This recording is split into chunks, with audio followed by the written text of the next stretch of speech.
तो दोस्तों, एक और नया दिन और मैं बलजीत परमार हाजिर हूँ एक नई कहानी, एक नया किस्सा लेकर। आज आपको बहुत इंटरेस्टिंग किस्से सुनाऊंगा इस किस्म के, जहाँ पे सितंबर के महीने में कोर्ट्स के अंदर या कचहरी के बाहर बड़े बड़े कांड हुए, गोलियां चली, बड़े सरगनाओं को मारा गया। और मुझे ये किस्से याद आए इसलिए कि कल राजस्थान के नागौर की अदालत के बाहर लॉरेंस बिश्नोई गैंग के एक गैंगस्टर संदीप बिश्नोई का 4-5 अज्ञात लोगों ने कचहरी के परिसर के बाहर गोलियां मार के हत्या कर दी। तो मुझे अचानक याद आया कि ये कोई पहली बार नहीं है कि इस किस्म का किस्सा अदालत के अंदर या अदालत के बाहर हुआ हो। अचानक ख्याल आया कि इसी महीने, सितंबर के महीने में 6 सितंबर टू बी प्रिसाइज, आज से 39 साल पहले 6 सितंबर 1983 को मुंबई की सेशन कोर्ट के अंदर जब जज साहब अपनी सीट पे बैठे थे, पूरे वकील खड़े थे और जिन आरोपियों के केस चलने थे वो सब जगले में बैठे थे, सबके वकील हाजिर थे, उनके रिश्तेदार हाजिर थे। और उस सेशन जज के सामने बाहरी कचहरी में एक शख्स को 4 गोलियां मार के मार दिया जाता है। बड़ी अजीब बात है, पहली बार हिंदुस्तान के इतिहास में, अंडरवर्ल्ड की हिस्ट्री में ऐसा हुआ था। आज से 39 ईयर्स पहले, 39 साल पहले, मुंबई की अंडरवर्ल्ड का सबसे पहला कचहरी के अंदर किया गया अपराध हुआ कुछ ऐसे था। आपको शॉर्ट में सुनाता हूँ। ये कितना मैंने बनाया था एक एपिसोड, आपने सुना होगा। दाऊद इब्राहिम के बड़े भाई शबीर का मर्डर होता है। उसमें जो सबसे बड़ा अक्यूज्ड शामिल होता है, खुद दाऊद के बड़े भाई को मारने में, उसका नाम था अमीर ज़ादा। उसी केस में अमीर ज़ादा की, उस केस में और कई केसों में उसकी पेशियाँ चलती रहती थी। उसी दौरान ये मर्डर 82 में होता है। 83 के बिगनिंग में, 83 के सितंबर में बदला लिया जाता है। दाऊद अपने आदमियों का रिस्क नहीं लेना चाहता था। उसने छोटा राजन के उस्ताद बड़ा राजन को अप्रोच किया कि आप मुझे एक हायर्ड किलर दो, भाड़े का टट्टू दीजिए जो मेरे भाई के कातिल को मार सके, और ये काम कोर्ट के अंदर होना चाहिए ताकि मेरे दुश्मनों को पता चले कि बदला लिया जाता है तो कैसे लिया जाता है। तो बड़ा राजन ने अपने एक गुर्गे डेविड परदेसी को हायर किया, जो उसके साथ काम किया करता था, तिलक नगर चंबूर में ही रहता था। डेविड परदेसी ने कोर्ट के अंदर जाके उसको एक बहुत बढ़िया वेपन दिया गया, और अमीर ज़ादा को कोर्ट में लेके जाने वाले और कोई नहीं, उस ज़माने के सबसे बड़े एनकाउंटर स्पेशलिस्ट इंस्पेक्टर इसहाक बागवान थे। मेरे पुराने मित्र हैं, अभी एसीपी बन के रिटायर भी हो गए, पूना के नज़दीक अपने गांव में रहते हैं, खेती बाड़ी करते हैं। तो इसहाक बागवान तभी सब इंस्पेक्टर थे। वो उसको कोर्ट में लेके जाते हैं और अचानक देखते हैं कि एक आदमी कोर्ट के अंदर अपनी जेब से पिस्टल निकालता है और अमीर ज़ादा को 4 गोलियां मार देता है, जिनमें एक गोली, 5वीं गोली उसके दोस्त सिद्दीकी को लगती है। अमीर ज़ादा वहीं ढेर हो जाता है। और जब ये आदमी डेविड परदेसी गोलियां मार के खिड़की में से जंप करके फर्स्ट फ्लोर से नीचे भागने की कोशिश करता है, वो इसहाक बागवान उसी कचहरी के कोर्ट रूम में अपने सर्विस रिवाल्वर से, टाइगर पिस्टल उनके पास थी, उससे टाइगर पिस्टल से गोली चलाते हैं जो डेविड परदेसी के टांग में लगती है और वो वहाँ गिरता है और उसको अरेस्ट कर लिया जाता है। ये पहला गोली कांड था जो सेशन कोर्ट में जज के सामने हुआ। अब देखिए इसका बदला पठान गैंग ने कैसे लिया। कोई लंबा चौड़ा समय उन्होंने इंतज़ार नहीं किया। उस केस में बड़ा राजन अरेस्ट होता है। अब पठान गैंग बदला लेने की प्लानिंग करता है, उसी तरीके से कि हम भी अपने दुश्मन को उसी तरीके से कोर्ट में ही मारेंगे और कहीं नहीं मारेंगे। अंडरवर्ल्ड के अपने तरीके होते हैं काम करने के। वो जो गैंगस्टरवाद था, जो गैंगस्टर जिस तरीके से काम करते थे, वो अपने तरीके का अलग ही तरीका था। आजकल के गैंगस्टर ज़्यादा फेसबुक गैंगस्टर बन गए हैं, उनकी ज़्यादा लड़ाइयाँ फेसबुक पे होती हैं, पोस्ट डालते हैं उल्टी सीधी, लेकिन तभी आमने सामने लड़के मुकाबले होते थे। देखिए घटनाक्रम कैसे हुआ। दाऊद इब्राहिम ने बड़ा राजन की मदद से अपने दुश्मन आमिर ज़ादा को मरवाया सेशन कोर्ट के अंदर। अब पठान गैंग ने बड़ा राजन के एक समय पे खास दोस्त रहे, बाद में दुश्मन बने, अब्दुल कुंजू का सहारा लिया, जो एक ज़माने में खुद बड़ा राजन के भाई जैसा था, कि अब्दुल कुंजू को बोला कि बड़े राजन को मारने की सुपारी हम आपको देते हैं। अब देखिए उसी आदमी ने जिसने किसी के कहने पे मर्डर करवाया, उसी का मर्डर होने के लिए उसी के आदमी को इस्तेमाल किया जा रहा है। अब्दुल कुंजू ने अपना एक खास आदमी चंद्रशेखर सफालेगा, गरीब सा लड़का था, उसकी बहन की शादी थी, पैसे चाहिए थे, उसको लालच दे के तैयार कर लिया कोर्ट में जाके बड़ा राजन को मारने के लिए। और चंद्रशेखर सफालेगा ने 15 दिन के बाद 6 सितंबर को अमीरजादा कोर्ट में मारा जाता है, और 21 सितंबर 1983 उसी सेशन कोर्ट के अंदर, कोर्ट दूसरी थी लेकिन प्रमाइसेस वही थी, एक बिल्डिंग में कई जज बैठते हैं, तो दूसरी कोर्ट में चंद्रशेखर सफालेगा जाके उसी तरीके से बड़ा राजन को गोलियां मार के मार देता है। ये 2 केस सितंबर के महीने में सेशन कोर्ट की हद के बिल्डिंग के अंदर हुए। बहुत बड़ा तहलका मचा, बहुत से लोगों की मारपीट हुई, एक्शन हुआ कि इतनी जल्दी, इतने इस तरीके से, इतनी डेयरिंग तरीके से कोर्ट के अंदर इतने बड़ी वारदात को अंजाम देने में अंडरवर्ल्ड वाले कैसे सफल हो जाते हैं, उसके 2 कारण हैं। एक तो कोर्ट रूम के अंदर कोई भी ऑफिसर हथियार नहीं लेके जा सकता unless he is in uniform. वर्दी में होगा तो हथियार लेके जा सकता है, सिविल में नहीं लेके जा सकता। और बड़ी बंदूकें चलाने की वहाँ तुक नहीं बनती, क्योंकि कोलैटरल डैमेज होने का बहुत खतरा रहता है। अगर कोर्ट के रूम के अंदर पुलिस बराबर जवाबी कार्रवाई करे तो गोलियां बहुत से लोगों को, वकीलों को, जज को, रिश्तेदारों को, गवाहों को, किसी को भी लग सकती है। तो वहाँ पे बहुत प्रिकॉशन लिए जाते हैं। तो ये तरीके से कोर्ट प्रेमाइसेस के अंदर अटैक करना कुछ आसान भी हो जाता है, लेकिन भागना मुश्किल होता है। पूरी कोर्ट की प्रेमाइसेस में सैकड़ों पुलिस वाले हर समय हाजिर रहते हैं, बहुत सारे एक्यूज को ले आया जाता है और उनकी पेशी के लिए फिर वापस ले जाया जाता है, लेकिन पकड़े जरूर जाते हैं, लेकिन कार्रवाई वहाँ पे करनी थोड़ी आसान होती है। तो ये 2 बड़े हादसे मुंबई की काला घोड़ा में स्थित, उस एरिए को काला घोड़ा कहते हैं, उस सेशन कोर्ट में हुआ, दूसरा मेट्रोपॉलिटन कोर्ट में हुआ। इस तरीके से कोर्ट के अंदर जाके गैंग के बदले लेने, गैंग वार करनी, ये 1983 में मुंबई से शुरू हुआ। उसके बाद बहुत सारी जगहों पे इस किस्म के केसेस हुए। बेंगलोर में 3-4 केसेस हुए, फिर कुछ साल पहले आपने दिल्ली में रोहिणी की अदालत में जाके लोगों ने गोलियां चलाई, पुलिस ने जवाबी कार्रवाई की तो 3 लोग मारे गए। उसके बाद बहुत से इंसिडेंट हुए।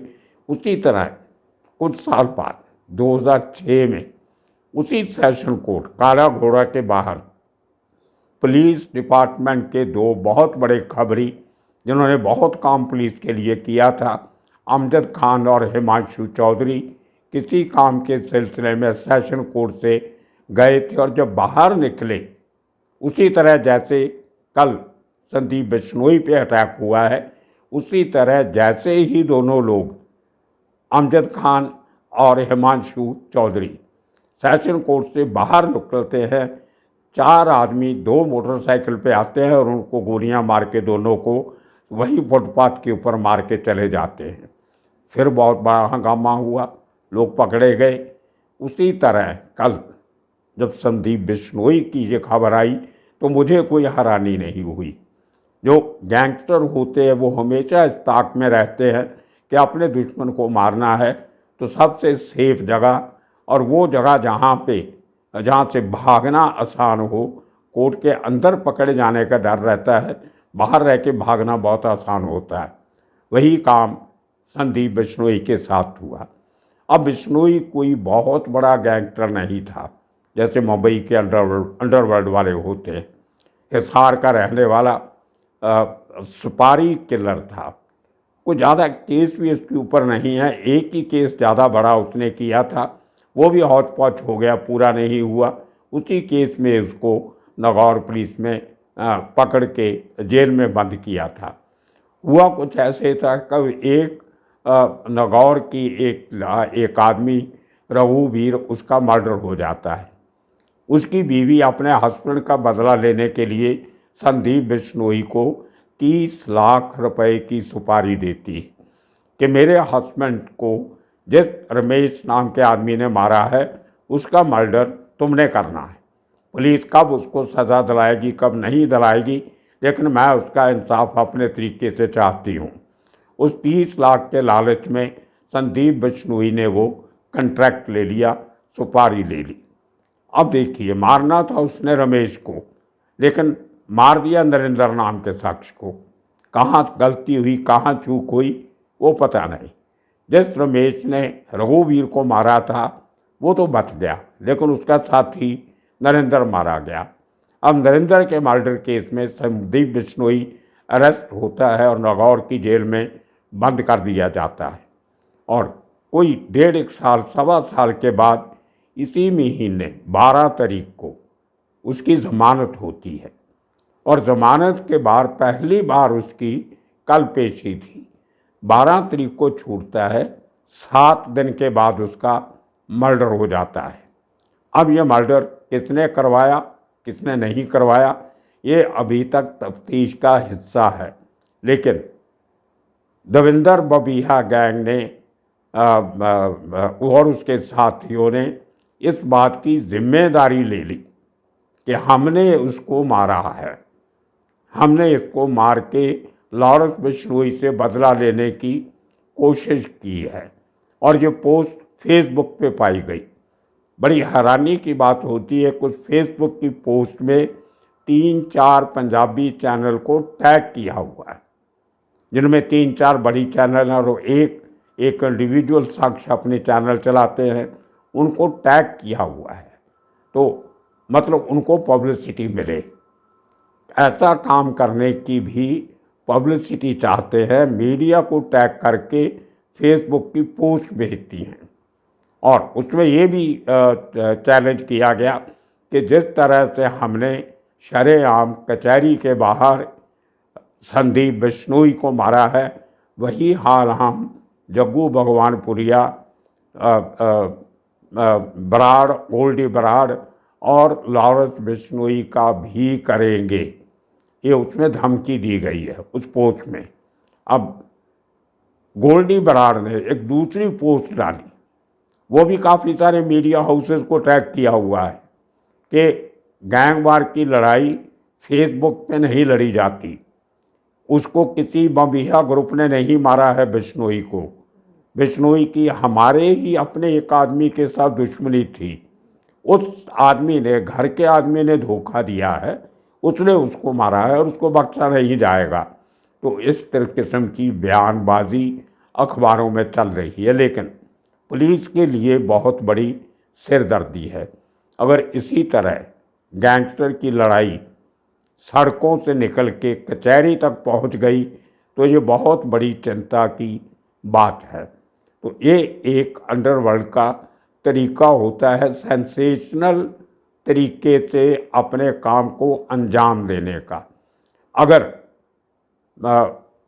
अमीरज़ादा को कोर्ट के अंदर नहीं मारा होता, रास्ते में कहीं उसके घर के बाहर गोली मार दी जाती, या कहीं और जहां वो क्लब में जाता था, रेस्टोरेंट्स में जाता था, वहां कहीं मार दिया जाता, तो शायद दाऊद गैंग का तहलका, उनका डर, उनका हवा इतना बड़ा नहीं बनना था जितना सेशन कोर्ट के अंदर जज के सामने मारने से बना।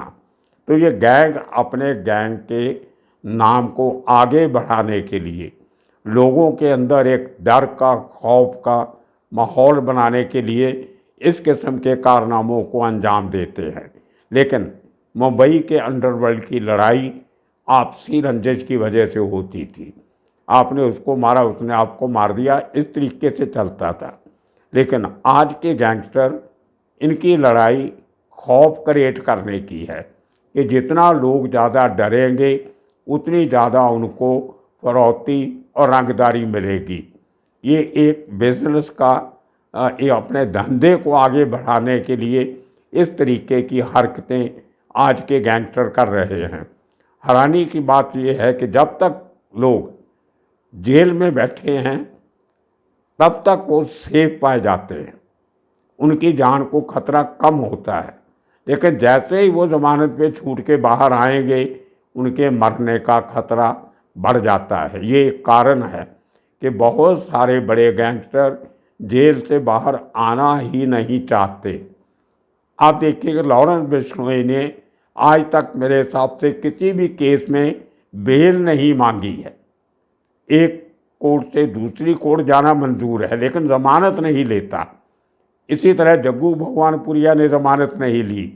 मैं मुंबई में बहुत सारे ऐसे क्रिमिनल को जानता हूँ जिन लोगों ने सालों तक जेल में रह के हुकूमत चलाई लेकिन बाहर नहीं निकले। जब बाहर निकलने का समय भी आता था, सज़ा पूरी हो गई, तो दूसरा कोई पुराना केस रीओपन करवा लेते थे, किसी से कंप्लेंट करवा के, किसी न किसी पुलिस में एक कंप्लेंट करवा के या किसी अपने ही आदमी से कि ये शख्स हमें धमकी दे रहा है, मेरे से 5 करोड़ मांग रहा है, 10 करोड़ मांग रहा है, एक नई कंप्लेंट करवानी, उस केस में फिर अरेस्ट हो जाना, फिर वापस जेल में। क्योंकि बाहर बैठ के उनकी सुरक्षा का पूरा खर्चा उनको खुद करना पड़ेगा। आज अगर लॉरेंस बिश्नोई जैसा आदमी 200 आदमियों की प्रोटेक्शन में रहता है, बाहर निकलेगा तो 200 लोगों का खर्चा कहाँ से करेगा? और फिर उनकी क्या गारंटी है कि उसके अपने आदमियों से ही कोई उसको गोली नहीं मार दे? आदमी तो खरीदे भी जाते हैं। लेकिन पुलिस की प्रोटेक्शन में और जेल के अंदर सलाखों के पीछे उनकी ज़िंदगी खतरे से बाहर रहती है। ये एक सबसे बड़ा कारण है कि एक तो अंदर बैठ के वो सिंपैथी गेन करते हैं कि देखो जी, आज तक एक भी क्राइम उसके ऊपर साबित नहीं हुआ लेकिन 8 साल से उसको जेल में रखा हुआ है। अरे भैया, बेल करवा लो अपनी, बाहर आ जाओ, क्यों नहीं आते हो? तो ये बहुत बड़ी एक साजिश का तरीका है।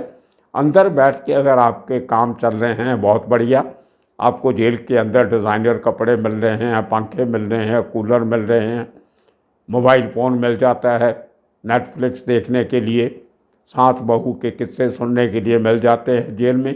और क्या चाहिए आपको? इससे ज़्यादा सुलूक तो बाहर आपको रह नहीं सकती, बाहर आपको नींद नहीं आएगी रात को। मैंने बहुत बड़े क्रिमिनल्स के कन्फेशंस पढ़े हैं जो कोर्ट में कन्फेशन देते थे कि साहब, हम जब भागे हुए थे तो हमें रात को नींद नहीं आती थी, पूरी रात जागते थे कि कभी अभी पुलिस के रेड नहीं हो जाए, अभी दुश्मन का हमला नहीं हो जाए। सुबह जाके कहीं जब दूसरे थक के सो जाते थे तो हम 2-4 घंटे नींद पूरी कर लेते थे। ये ज़िंदगी होती है क्रिमिनल जब ऑन द रन होता है, जब या तो कानून से भागा होता है या अपने दुश्मनों से डर के भाग रहा होता है, तो उसको चैन की नींद नहीं आती। तो इसलिए इनके लिए सेफ हेवन देश की जेलें ही होती हैं। अब कोई ऐसा मुझे आप क्रिमिनल बता दिए जिसका जेल में बैठने के बाद उसका धंधा पूरी तरह बंद हो गया हो, बल्कि धंधे बढ़ते रहे, उनकी आमदनी में इजाफा हुआ है। तो ये एक अंडरवर्ल्ड के तरीके होते हैं, सेंसेशनल तरीके से अपने गुनाहों को अंजाम देना और उसकी कमाई खाना, उसको कैश करना, ये अंडरवर्ल्ड के तरीके हैं। आने वाले दिनों में और किस्से कहानियाँ लेके फिर हाजिर होंगे।